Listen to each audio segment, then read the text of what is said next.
Okay, so you might be kind of scratching your head and wondering, what is this felt sense thing? I know I was at this point in my learning. I wasn't quite clear what's the difference between a felt sense and just whatever I'm feeling in my body.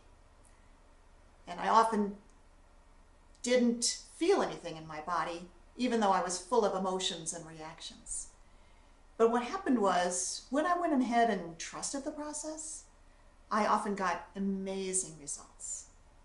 In fact, let me tell you a story from those early days when I was doing focusing in my early 20s. For as long as I could remember, I had had an issue of feeling awkward, out of place, and not belonging in social situations. I guess you could call that a kind of social anxiety. I often felt like I was too big, like I was all elbows, like I was being about to be laughed at or mocked. And it was hard to control the urge to escape and rush out of there. And sometimes I did escape and leave situations like that. And I didn't think of that as something that would ever change. But one day I was sitting down and having a focusing session with a focusing partner who I trusted. And I decided, okay, let's see what happens if we bring that in. I remembered the night before at a party where I was supposed to be having a good time and how awkward and out of place and wrong I felt. And as I remembered it, I began to get that feeling in my body even at that moment. That feeling of awkward and odd, and actually the words too big came to describe how I was feeling. And funnily enough, when I got the words too big, I felt a kind of relaxing in my body. Almost like my body was relieved that I'd finally paid attention to that feeling and I'd finally named it. I began to feel more relaxed. I began to feel safer. I began to feel more comfortable in my body. And I knew there was more. So I stayed with the process. And as I stayed with it, I began to get an odd kind of memory from my childhood.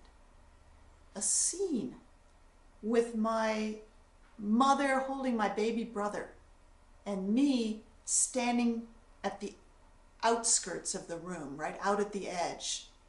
My brother was born about 3 years after me, and he was born rather sickly. So my mother had to give him a lot of attention.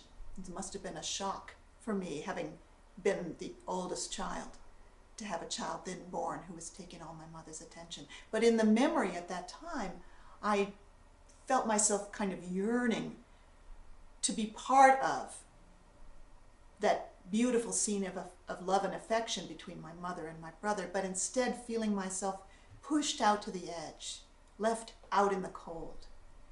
And I saw myself walking up to her and kind of reaching for her and wanting to be included, and I got the message, "You're too big." And when I realized, wow, I bet that kind of thing happened, I got a much bigger relief and release in my body. A little later, I actually checked with my mother, could that kind of thing happen? And she said apologetically, yeah, probably. We thought we had to be logical.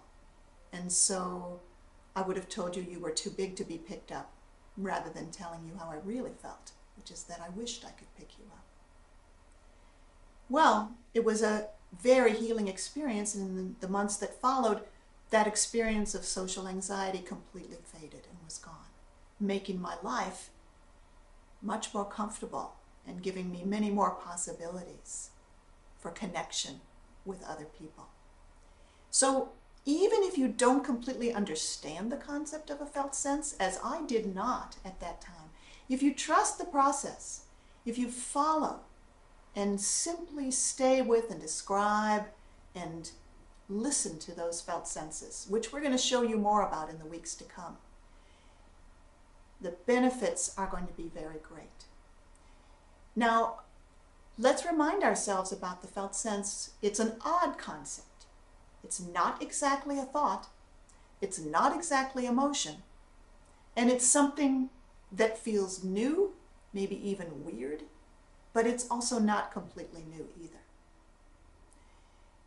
Your body holds the next steps of your life ready for you to feel and move into, both what's been in your way and the possibility for forward movement.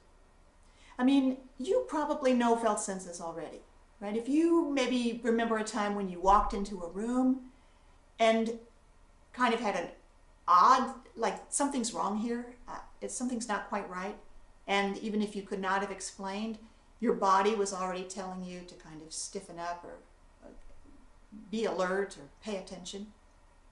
That's an example of a felt sense.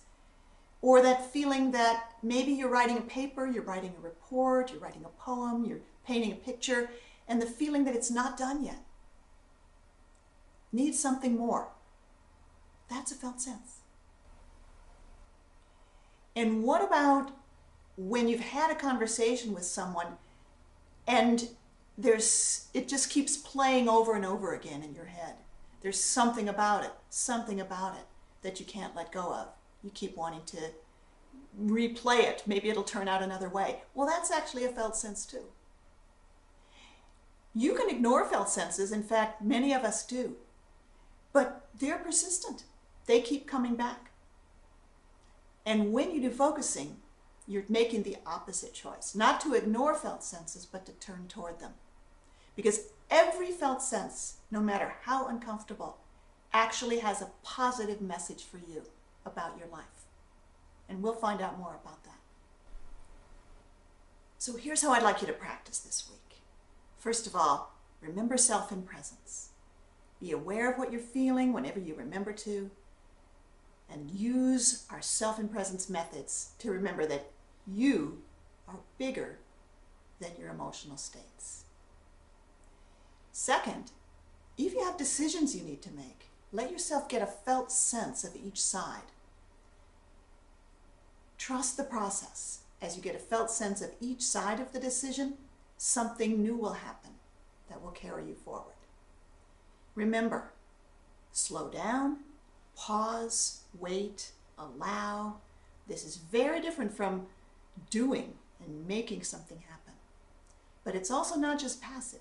When we do focusing, we're intentionally going to a place inside us and then allowing something new to emerge from there.